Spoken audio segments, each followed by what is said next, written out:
Hold on. Let me just start this. Okay. Hi guys.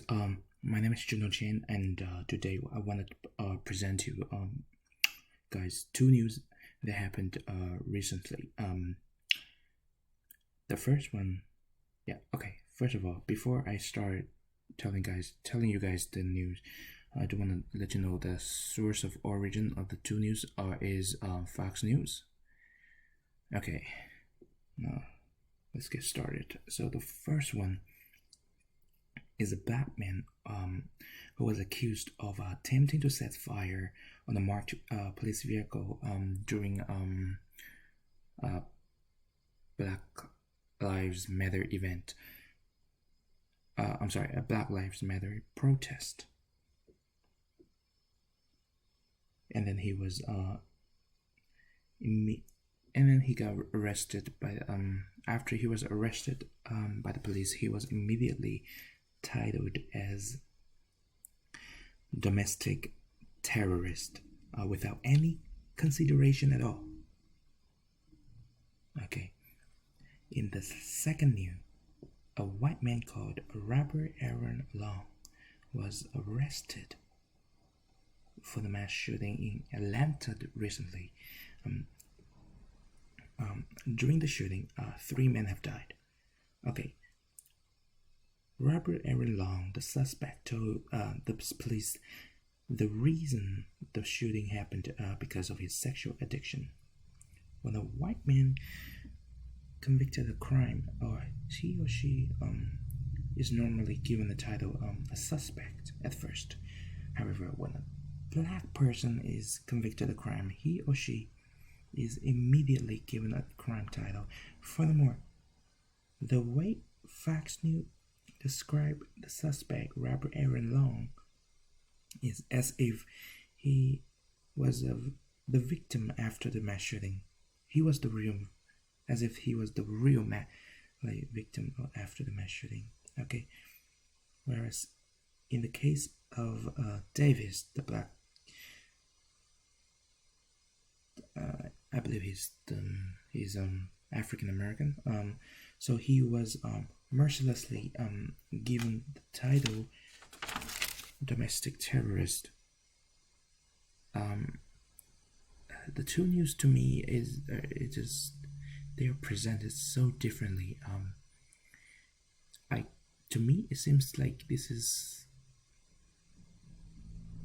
like the way they present the new depends on whether the person skin color, like if the person in question is white, so they try to describe the person more sympathetically in the news, whereas if the person is black, the news is more likely to portray the person as a more cold-bloodedly. That's so. Even so, what I'm trying to say is that I think there is inequality in the way the Fox News. The Fox News presents. There is racial inequality in the way the Fox News presents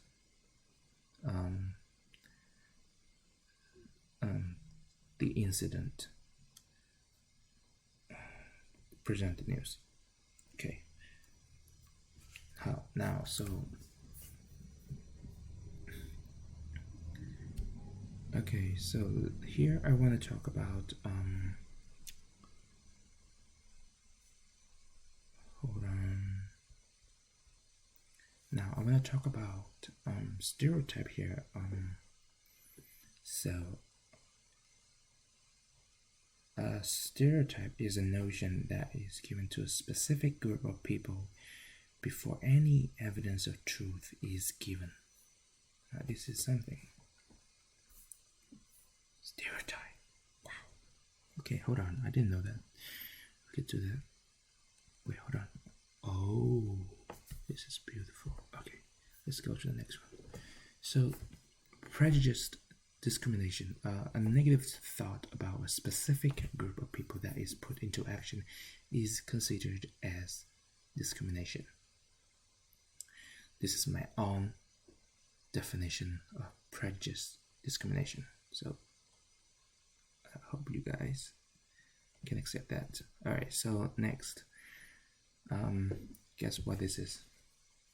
Okay, an act of discriminating against a specific group of people based on their race is considered racism. Oh wow. Alright. So yeah, those are my own definition about stereotype, prejudice, discrimination, and racism.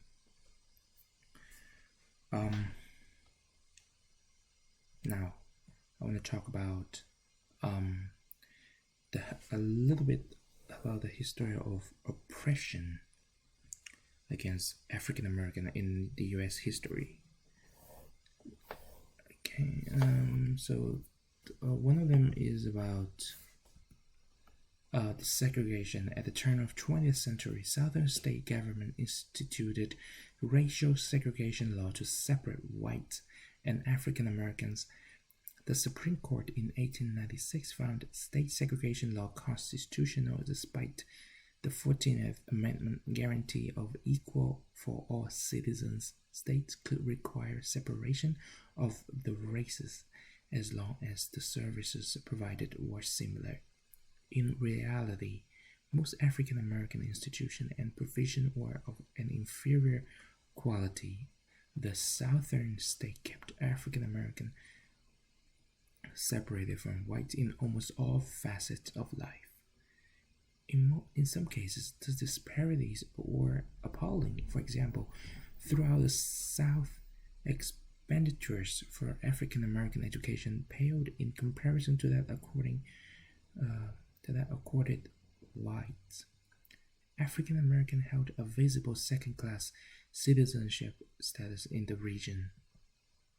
Okay, lynching. The tension with the government enforced segregation. Some Southern white maintained the status quo through violence. The most visible and extreme manifestation of this violence was lynching. African American males were the primary victims of these crimes. Lynching involved hanging and torturing a person for a supposed infraction of social rules. In many instances, newspapers would advertise upcoming hangings. Southern law enforcement rarely prosecuted these murders. And the third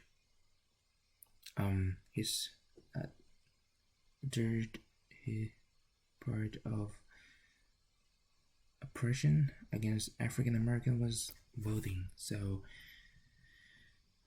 despite the 15th Amendment guarantee that no state could deprive the right to vote because of color, few African Americans voted in the South. What just happened? Okay, if unperturbed by the possibility of lynching, potential African American voters still had to surpass obstacles to register. Poll taxes require payments often accrued over decades to register. Poll taxes required payments often accrued over decades. Poor African Americans usually could not afford the amount. Literacy tests applied subjectively by the register of voters for some people to demonstrate sufficient comprehension of state and national laws. Last, political parties could refuse to admit African Americans as members, denying them the ability to vote in primaries. The Democratic Party held a monopoly on political offices in the South. Consequently, African Americans who could not vote in the Democratic Party primary essentially played no role in choosing their public officials. Okay, so both are the history of the oppression against the African American in the U.S. history throughout the U.S. history. And now I want to talk about the consequence of that. So the racism against African American persisted until nowadays, and then even till nowadays, but instead of racially discriminating so blatantly like they used to back in the day, they turned discrimination into much more implicit action. Let's take the two news articles from the Fox News I presented earlier as an example. So Davis, the black man, was immediately titled as a domestic terrorist in the article, and then provided an explanation for why he was considered a terrorist. The word terrorist was already associated with the person in question in reader's mind before the readers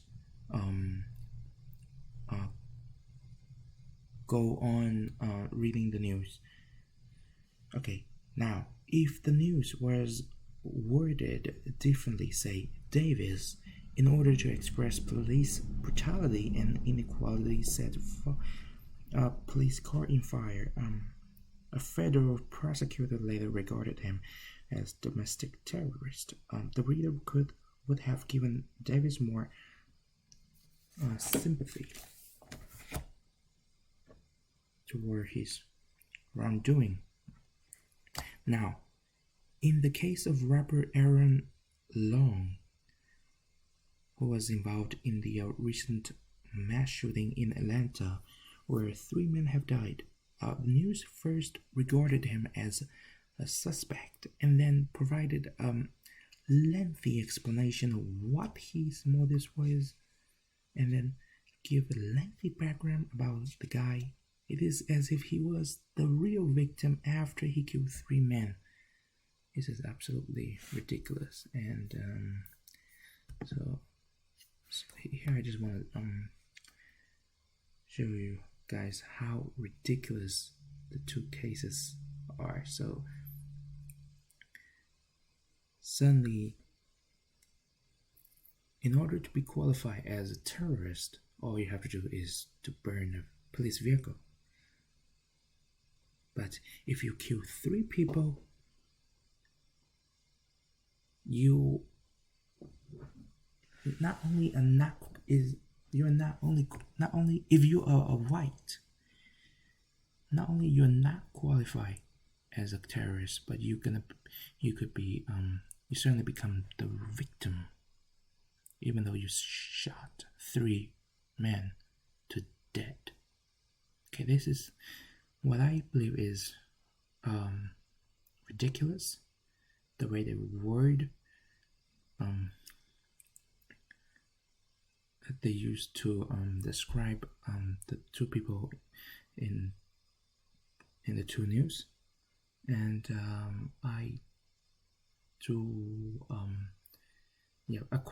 based on these 2 news, I can argue that there is inequality in the way the news media describe people of color and white people. Yeah, so that's it.